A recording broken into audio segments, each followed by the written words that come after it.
भगवान बुद्ध ने कहा था कि आप चाहे कितने भी पवित्र शब्दों को बढ़िया बोल लें, लेकिन जब तक आप उन पर अमल नहीं करते तब तक उन शब्दों का कोई भी फायदा नहीं है। तो इसको आप फॉलो कीजिए। जो चीज़ें आप दूसरों को बताते हैं, देखिए दूसरों को गलत चीज़ें भी बताई जाती हैं, सही भी। तो हम सही चीज़ों की बात कर रहे हैं। जैसे कि मैं आपको डेली यहाँ पे मोटिवेट करता रहता हूँ कि आप ये काम करो, वो काम करो, ठीक है। तो जब तक आप उसको सुनते रहेंगे तब तक कोई फ़ायदा नहीं है। सुनने के बाद उसको जब फॉलो करेंगे तब आपको उसका फ़ायदा मिलेगा। जैसे डॉक्टर जो है वो क्या करता है, दवाई की पर्ची आपको देता है लिख कर, और कहता है भाई ये दवा खा लेना और इससे तुम ठीक हो जाओगे। तो खाली पर्ची ले जाके आप घर पे रख लीजिए, ठीक तो नहीं होंगे आप। जब तक आप उस पर्ची में लिखी दवाइयों को खाएंगे नहीं तब तक आपको जो है पूरा फ़ायदा नहीं मिलेगा। तो डॉक्टर साहब जो कहते हैं वो पूरा फॉलो कीजिए, मतलब मैं जो आपको बताता हूँ उस चीज़ को फॉलो किया कीजिए। देखिए आज 6 जून है और आज के सभी महत्वपूर्ण जितने भी करंट अफेयर हैं उन सभी को हम डिस्कस करेंगे इस वीडियो में। और इस वीडियो के लास्ट में आपसे 5 प्रश्न पूछेंगे, तो आपको इन पाँचों प्रश्नों के जवाब भी देने हैं। तो शुरू से लास्ट तक वीडियो में बने रहिएगा। और देखिए इस वीडियो को पूरा देखने के बाद आप इसकी पीडीएफ फाइल जो है उसको भी डाउनलोड कर सकते हैं। नीचे डिस्क्रिप्शन बॉक्स में आपको इस वीडियो की पीडीएफ मिल जाएगी। और अगर आप इस चैनल से ऐसे ही वीडियोस के ऑटोमेटिक नोटिफिकेशन पाना चाहते हैं तो चैनल को भी सब्सक्राइब करके बेल आइकन प्रेस कर दीजिएगा और वीडियो को लाइक और शेयर भी कर दीजिएगा। देखिए आज के करंट अफेयर का पहला प्रश्न है कि संयुक्त राष्ट्र रूसी भाषा दिवस यानी कि रशियन लैंग्वेज डे कब मनाया जाता है। तो देखिए संयुक्त राष्ट्र रूसी भाषा दिवस को हम 6 जून को मनाते हैं। और देखिए ये जो आपका 6 जून का दिन है ये क्यों सेलेक्ट किया गया था। देखिए एक रशियन यानी कि रूसी कवि और आधुनिक रूसी साहित्य के जनक हैं जिनका नाम है अलेक्जेंडर पुश्किन। तो इनका जन्म दिवस पड़ता है 6 जून को, इसीलिए 6 जून को रूसी भाषा दिवस के रूप में सेलेक्ट किया गया था। और देखिए संयुक्त राष्ट्र जो है ये विभिन्न दिवस मनाता है, जैसे कि संयुक्त राष्ट्र अरबी भाषा दिवस 18 दिसंबर को मनाया जाता है। संयुक्त राष्ट्र अंग्रेजी भाषा दिवस 23 अप्रैल को मनाया जाता है। संयुक्त राष्ट्र चीनी भाषा दिवस 20 अप्रैल को मनाया जाता है। और संयुक्त राष्ट्र फ्रेंच भाषा दिवस 20 मार्च को मनाया जाता है। और संयुक्त राष्ट्र रूसी भाषा दिवस को हमने जो है अभी 6 जून को मनाया है, ठीक है। यानी कि आज 6 जून है, आज संयुक्त राष्ट्र रूसी भाषा दिवस सेलिब्रेट किया जा रहा है। दूसरा प्रश्न है कि मई 2021 के महीने में कुल जीएसटी राजस्व संग्रह कितना रहा।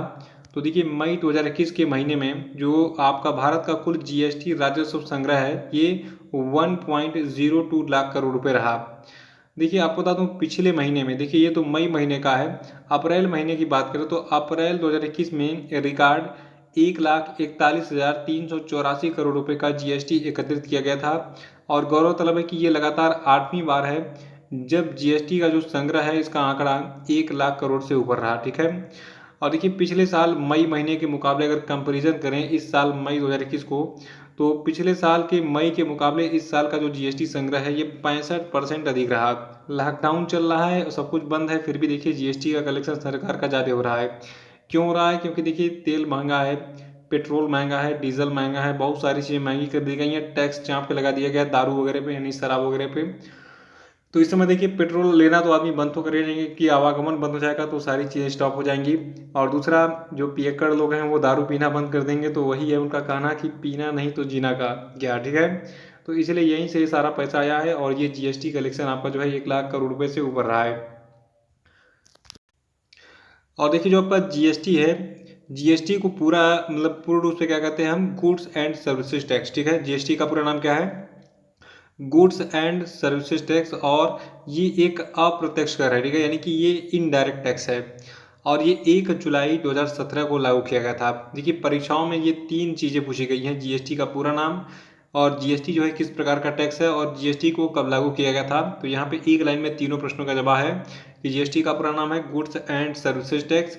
ये लागू किया गया था 1 जुलाई 2017 को। और ये एक इनडायरेक्ट यानी कि अप्रत्यक्ष कर है। और इसकी जो स्लैब हैं देखिए विभिन्न वस्तुओं को 4-5 स्लैबों में रखा है। 0% यानी कि कुछ वस्तुएं ऐसी होती हैं जिन पर कोई टैक्स नहीं लगता है, कुछ वस्तुएं होती हैं जिन पर 5%, फिर 12%, 18, 28, ठीक है। तो जैसे दवाएं हो गई और खाने पीने की चीज़ें हो गई, कपड़ा लत्ता हो गया, इलेक्ट्रॉनिक सामान हो गया, तो इनको विभिन्न इन पांचों स्लैबों में रखा जाता है। बहुत कम ही ऐसी चीज़ें हैं जिन पर कोई जीएसटी नहीं लगता है। तीसरा प्रश्न है कि विश्व पर्यावरण दिवस जो है ये कब मनाता है। तो देखिए जो आपका वर्ल्ड एनवायरनमेंट डे यानी कि विश्व पर्यावरण दिवस है, इसको हम मनाते हैं कब, 5 जून को। और कल सबने 5 जून को विश्व पर्यावरण दिवस मनाया है। और फेसबुक पे बहुत सारे लोगों ने पौधे लगा लगा कर जो है पोस्ट भी किया था। तो ये काफ़ी अच्छा है, भले ही आप फोटो खिंचवाने के लिए पेड़ लगाएं लेकिन आपने लगाया पेड़। और इतनी जनसंख्या भारत की, अगर 132 करोड़ जनसंख्या लगभग है भारत की, अगर सबने एक एक पेड़ लगाया है तो मान के चलिए अगर 132 करोड़ पेड़ ही लग गए एक दिन में तो बहुत है ऐसा। हम तो कहते हैं साल भर में कम से कम 10 ऐसे दिवस होने चाहिए ताकि पेड़ों की संख्या भारत में बढ़े, यानी कि ग्रीन एनवायरनमेंट बढ़े। देखिए एक खास बात और है कि इस साल का जो विश्व पर्यावरण दिवस है इसका थीम रखा गया था री इमेजिन, रिक्रिएट, रीस्टोर। ठीक है, री इमेजिन, रिक्रिएट और रीस्टोर इस साल का थीम रहा, क्योंकि ये वर्ष जो है ये पारिस्थितिकी तंत्र की बहाली पर संयुक्त राष्ट्र दशक की शुरुआत का प्रतीक है। और इस वर्ष यानी कि 2021 में पारिस्थितिकी तंत्र की बहाली के महत्व को उजागर करने के लिए जो आपका पाकिस्तान है तो इस दिवस का वैश्विक मेजबान है। याद रखिएगा, पाकिस्तान इस दिवस का इस साल जो है वैश्विक मेजबान है। और देखिए 1974 में पहली बार ओनली वन अर्थ के नारे के साथ जो विश्व पर्यावरण दिवस है ये मनाया गया था। इसको भी याद रखिएगा कि 1974 में पहली बार ओनली द अर्थ के नारे के साथ विश्व पर्यावरण दिवस मनाया गया था। और अभी यहाँ पे दो चीज़ याद रखना है कि 5 जून को हमने विश्व पर्यावरण दिवस मनाया है और इसकी थीम क्या रही, री इमेजिन, रिक्रिएट और रीस्टोर। और देखिए जो लोग शॉर्ट वीडियो देखना चाहते हैं यानी कि 1 मिनट में पूरे दिन का करंट अफेयर आप कवर करना चाहते हैं, देखिए होता है कि आप पूरे दिन में मतलब सवेरे तो आप पढ़ लेते हैं डिटेल में और उसको शाम को अगर रिवाइज कर लेते हैं तो ये आपके लिए बहुत ही फायदेमंद रहेगा। इसलिए मैंने एक नया यूट्यूब चैनल क्रिएट किया है, उसकी लिंक डिस्क्रिप्शन बॉक्स में मिल जाएगी, वहाँ पे क्लिक करके उसको सब्सक्राइब कर लीजिएगा। वहाँ पे आपको जो ये शॉर्ट नोट्स वाले जो है वीडियो हैं वो मिल जाएंगे, 1 मिनट में पूरा का पूरा दिन का करंट अफेयर। ठीक है, तो उसको देखना मत भूलिएगा। चौथा प्रश्न हमारा है, अंतर्राष्ट्रीय स्तर पर international day for the fight against illegal unreported and unregulated fishing यानी कि अवैध और गैर सूचित और अनियमित मत्स्य पालन के खिलाफ लड़ाई का अंतर्राष्ट्रीय दिवस जो है ये कब मनाया जाता है? तो देखिए इस दिवस को हम 5 जून को बनाते हैं। और देखिए ये दिवस जो आपका है 2017 में संयुक्त राष्ट्र महासभा के द्वारा स्थायी मत्स्य पालन पर अपने वार्षिक प्रस्ताव में 5 जून को अवैध, गैर रिपोर्टेड और अनियमित मत्स्य पालन के खिलाफ लड़ाई के लिए अंतर्राष्ट्रीय दिवस के रूप में घोषित किया गया था। और देखिए अगर आप यूपीएससी और पीसीएस की तैयारी कर रहे हैं तो आप जो है ग्रेडअप की कोर्सेज को परचेज कर सकते हैं। देखिए इस समय लॉकडाउन चल रहा है और आप जो है दिल्ली या फिर इलाहाबाद या फिर पटना नहीं जा सकते हैं, तो अगर आप UP PCS, MP PCS, Jharkhand PCS और या फिर किसी भी स्टेट के पीसीएस एग्जाम की तैयारी कर रहे हैं तो ग्रेडअप पे बहुत सारे लाइव कोर्सेज आपको मिल जाएंगे, बहुत सारे स्टडी प्लान्स एक्सपर्ट के द्वारा आपको प्रोवाइड करा जा रहे हैं। आप घर बैठ के जो है सभी लाइव कोर्सेज का आनंद ले सकते हैं, चाहे यूपी पीसीएस हो, एमपी पीएससी हो, राजस्थान, बिहार, झारखंड, मध्य प्रदेश, जो भी जहाँ का भी पीसीएस का एग्जाम हो या फिर आईएएस का क्रैश कोर्स हो या फिर आईएएस का फाउंडेशन कोर्स हो, इन सभी को आप ज्वाइन करके जो है तैयारी कर सकते हैं घर बैठे। इनकी फीस भी रिजनेबल है और इसमें आपको डिस्काउंट भी मिल जाएगा। 3 महीने, 6 महीने, 12 महीने, जो आप जितना सब्सक्रिप्शन लेना चाहें ले सकते हैं। इसके लिए आपको जो है एक कोड भी मैंने आपको दे रहा हूँ, ई गुरु। ठीक है, ई गुरु 50 अगर आप डालेंगे तो आपको डिस्काउंट मिल जाएगा 50% का। तो ये सारे कोर्सेज आप परचेज कर सकते हैं, डिस्क्रिप्शन बॉक्स में इन सबकी लिंक दी गई है। पांचवा प्रश्न की, भारत ने किस वर्ष तक पेट्रोल में 20% इथेनॉल मिश्रण का लक्ष्य रखा है? तो देखिए भारत ने 2025 तक जो है 20% एथेनॉल मिश्रण का लक्ष्य रखा है पेट्रोल में। आपको बता दूं कि गौरव तलब है कि ये जो आपका 20% मिश्रण वाला लक्ष्य है ये पहले 2030 था, लेकिन अब ये टारगेट ईयर 2025 कर दिया गया है। तो इसको याद रखिएगा कि जो आपका पेट्रोल में 20% एथेनॉल मिश्रण का लक्ष्य है ये 2025 तक कर दिया गया है, पहले ये 2030 तक था, यानी 5 साल घटाया गया है। देखिए इथेनॉल का उत्पादन यानी कि जो आपका एथाइल अल्कोहल होता है, देखिए एक होता है मेथाइल अल्कोहल, एक होता है एथाइल अल्कोहल। तो मेथाइल अल्कोहल जहरीला होता है, एथाइल अल्कोहल को आप पी सकते हैं लेकिन पीना मत। जो आपका सैनिटाइजर वगैरह है उसमें ये एथाइल अल्कोहल ही यूज़ हो रहा है। तो देखिए जो आपका एथाइल अल्कोहल है इसका उत्पादन मक्के से, गन्ना से, गेहूं से, मतलब जितने भी कार्बोहाइड्रेट वाले चीज़ें हैं उन सभी से जो है उनका किण्वन करके यानी कि फर्मेंटेशन करके जो है इनके द्वारा निर्मित किया जा सकता है। और देखिए इथेनॉल में ऑक्सीजन ज़्यादा होता है इसलिए ये पूर्ण दहन की अनुमति देता है। आप देखते हो कि जो आपका सैनिटाइजर होगा, देखिए यूज़ की मतलब प्रयोग की जगह सैनिटाइजर का जो स्प्रे है गैस जला के उस पर हल्का सा मारिएगा, देखेंगे आप बहुत तेज़ ही उसमें से जो है आग की लपटें आपको फैलती दिखेंगी। तो बहुत तेज़ आग पकड़ता है इथेनॉल क्योंकि उसमें ऑक्सीजन की मात्रा ज़्यादा होती है। छठा प्रश्न की, हाल ही में किस देश की संसद ने एक कृत्रिम द्वीप के निर्माण की योजना को मंजूरी दी? तो देखिए ये देश आपका डेनमार्क है। डेनमार्क की संसद ने एक कृत्रिम द्वीप के निर्माण की योजना को मंजूरी दी हाल ही में। और ये जो द्वीप बनाया जाएगा डेनमार्क में इसका क्षेत्रफल जो है ये 1 वर्ग मील होगा और ये रिंग रोड, सुरंगों और मेट्रो लाइन के माध्यम से मुख्य भूमि से जुड़ेगा। और इस कृत्रिम द्वीप में कुल 35,000 लोग रहेंगे और ये जो है कोपहेगन की बंदरगाह को समुद्र के बढ़ते स्तर से बचाने में मदद करेगा। डेनमार्क देश की बात करें तो ये यूरोप में स्थित है, कैपिटल कोपहेगन है इसकी और करेंसी है डेनिश क्रोन और जनसंख्या यहाँ की है 58.1 लाख। सातवां प्रश्न की हाल ही में किस राज्य के उपराज्यपाल आर के माथुर ने छात्रों के लिए यून टैब योजना लॉन्च की? तो देखिए इस यून टैब योजना को लॉन्च किया है लद्दाख के उपराज्यपाल यानी कि लेफ्टिनेंट गवर्नर आर के माथुर ने। देखिए जो आपका यून टैब योजना है ये क्या चीज़ है, देखिए यहाँ पे आपको एक टैबलेट दिख रहा है और प्लानिंग है ये बच्चों को देने की जो सरकारी स्कूलों में पढ़ रहे हैं। तो इस योजना के तहत सरकारी स्कूलों में पाठ्य पुस्तकों, वीडियो लेक्चर और ऑनलाइन क्लास एप्लीकेशन से ये प्री लोडेड टैबलेट होगा और ऐसे जो है 12,300 टैबलेट जो है ये कक्षा 6 से 12 तक के छात्रों के बीच में वितरित किए जाएंगे ताकि वो घर बैठे ऑनलाइन क्लासेस ले सकें। और देखिए यहाँ पे अगर लद्दाख की बात हो रही है तो एक चीज़ आपको पता होना चाहिए कि जम्मू और कश्मीर पुनर्गठन अधिनियम पारित होने के बाद 31 अक्टूबर 2019 को लद्दाख को जो है अलग केंद्र शासित प्रदेश के रूप में स्थापित किया गया था। ये डेट याद रखिएगा अगर आप वाकई में आप अपने आप को जो है एक प्रतियोगी परीक्षा वाला छात्र समझते हैं तो ये डेट आपको पता होना चाहिए क्योंकि ये बहुत पूछा जा रहा है। याद रखिएगा कि जम्मू और कश्मीर पुनर्गठन अधिनियम पारित होने के बाद 31 अक्टूबर 2019 को लद्दाख को अलग केंद्र शासित प्रदेश के रूप में घोषित किया गया था। और अभी हाल ही में जो लद्दाख के उपराज्यपाल हैं आर के माथुर, इन्होंने छात्रों के लिए यून टैब योजना को लॉन्च किया है। आठवां प्रश्न की हाल ही में केंद्रीय माध्यमिक शिक्षा बोर्ड यानी कि सीबीएसई ने जो है किसके सहयोग से स्कूली पाठ्यक्रम में कोडिंग और डेटा साइंस की पढ़ाई शुरू करने की घोषणा की है?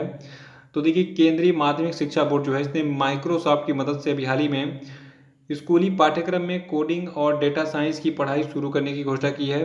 और आपको बता दूं कक्षा 6 से कक्षा 8 के जो छात्र होंगे उनके लिए कोडिंग की मतलब क्लासेस दी जाएंगी और जो कक्षा 8 से कक्षा 12 तक के स्टूडेंट होंगे उनको डेटा साइंस पढ़ाया जाएगा।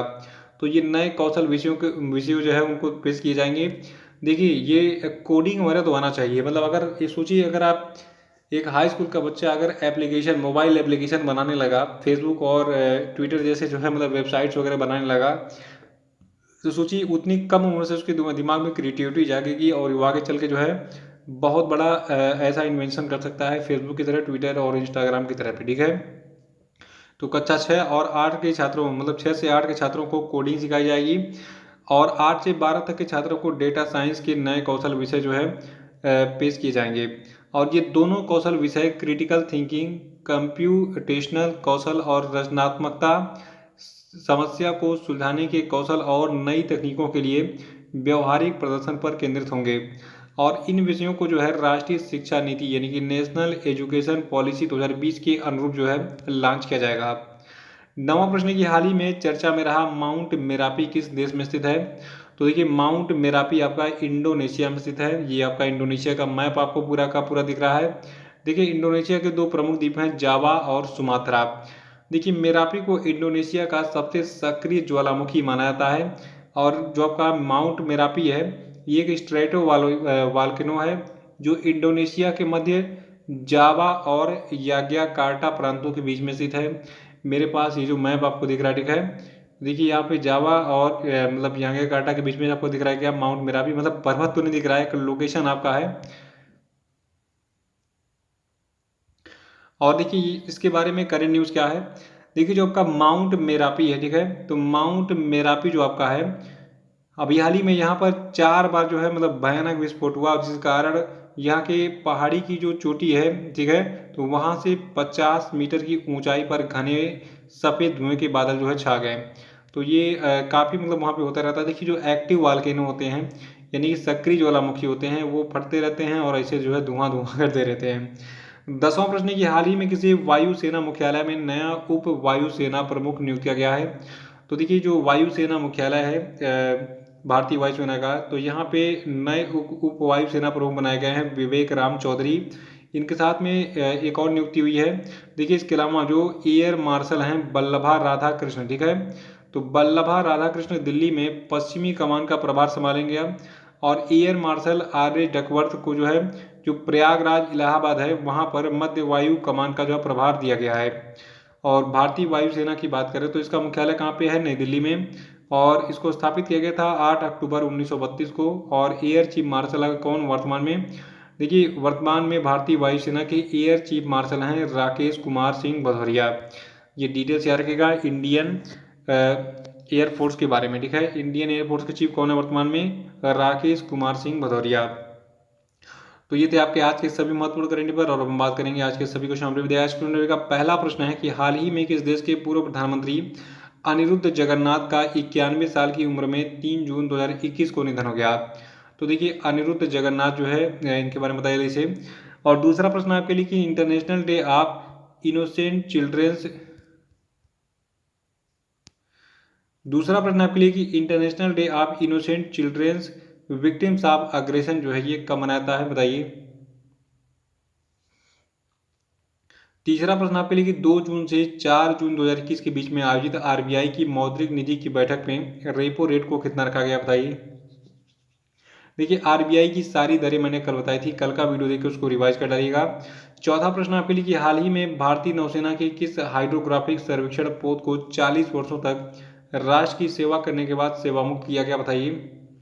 और नहीं। और पांचवा प्रश्न है कि भारतीय पुरुष हॉकी टीम अंतर्राष्ट्रीय हॉकी महासंघ विश्व रैंकिंग में किस स्थान पर है? बताइए। और अब हम बात करेंगे कल के पूछे गए सभी क्वेश्चन के सही उत्तरों की। देखिए, पहला प्रश्न था कि किस देश में मानव में बर्ड फ्लू के H10N3 स्ट्रेन के संक्रमण का पहला मामला देखा गया? तो ये मामला चीन में देखा गया हाल ही में। और दूसरा था कि विश्व साइकिल दिवस कब मनाया गया? तो इसको हमने 3 जून को मनाया है। और तीसरा था कि हाल ही में किसने बागवानी क्लस्टर विकास कार्यक्रम का वर्चुअल शुभारंभ किया? तो इसको नरेंद्र सिंह तोमर ने किया है। और चौथा था कि किस व्यक्ति को इजराइल का नया राष्ट्रपति चुना गया है? तो इनका नाम है इसाक हर्जोग। और पांचवा था कि हाल ही में किसे नौसेना स्टाफ के उप प्रमुख के रूप में नियुक्त किया गया है? तो देखिए, इनका नाम है एडमिरल रवनीत सिंह। तो इसी के साथ ये वीडियो समाप्त होता है। और देखिए, जो नया वाला मेरा यूट्यूब चैनल है उसको जरूर सब्सक्राइब कर लीजिएगा। और हमारा जो फेसबुक पेज है और जो टेलीग्राम चैनल है इसको भी ज्वाइन करिएगा। तो इसी के साथ जय हिंद, जय भारत।